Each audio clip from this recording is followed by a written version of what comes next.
ഹേ all ഇന്ന് നമുക്ക് ഒരു കല്യാണ ചെക്കൻ്റെ വീട്ടുകാർക്ക് സാരി ഉടുപ്പിക്കാൻ പോയാലോ. അടുത്ത ദിവസത്തെ പണി എളുപ്പാക്കാൻ വേണ്ടിയിട്ട് പോയ ടൈമിൽ തന്നെ നമ്മൾ സാരിയൊക്കെ പ്ലീറ്റ് ചെയ്ത് വെച്ചിട്ടുണ്ടായി. ഇത് കല്യാണ ചെക്കൻ പെണ്ണിന് കൊടുക്കുന്ന സാരിയാണ്. അത് അടുത്ത ദിവസം തളികയിലൊക്കെ വെച്ച് കൊടുക്കുന്നതുകൊണ്ട് തന്നെ ഫോൾഡ് ചെയ്തിട്ട് നമ്മൾ ബോക്സ് ഫോൾഡ് ചെയ്തിട്ടാണ് കൊടുത്തത്.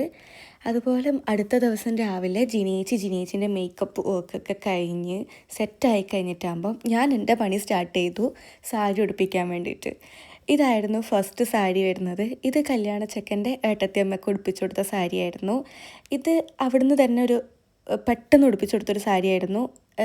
ഫോൾഡൊന്നും ചെയ്യാതെ. ഇത് ചെക്കൻ്റെ മാമിക്ക് ഉടുപ്പിച്ചു കൊടുത്ത സാരി. എൻ്റെ പേഴ്സണൽ ഫേവറേറ്റ് ആയിട്ടുള്ള സാരി ഇതാണ്. കാരണം ഭയങ്കര കംഫർട്ടായിട്ട് നമുക്ക് ഉടുപ്പിച്ചു കൊടുക്കാൻ പറ്റി. ഇത് ചെക്കൻ്റെ അമ്മയാണ്. അപ്പോൾ ഇതൊക്കെയായിരുന്നു അന്നേ ദിവസത്തെ വിശേഷങ്ങൾ. അപ്പോൾ ഇഷ്ടമായാൽ ലൈക്ക് ചെയ്യുക, ഫോളോ ചെയ്യുക. സാരി വർക്കൊക്കെ ഉണ്ടെങ്കിൽ കോണ്ടാക്ട് ചെയ്യുക. അപ്പോൾ ടാറ്റ ബൈ ബൈ.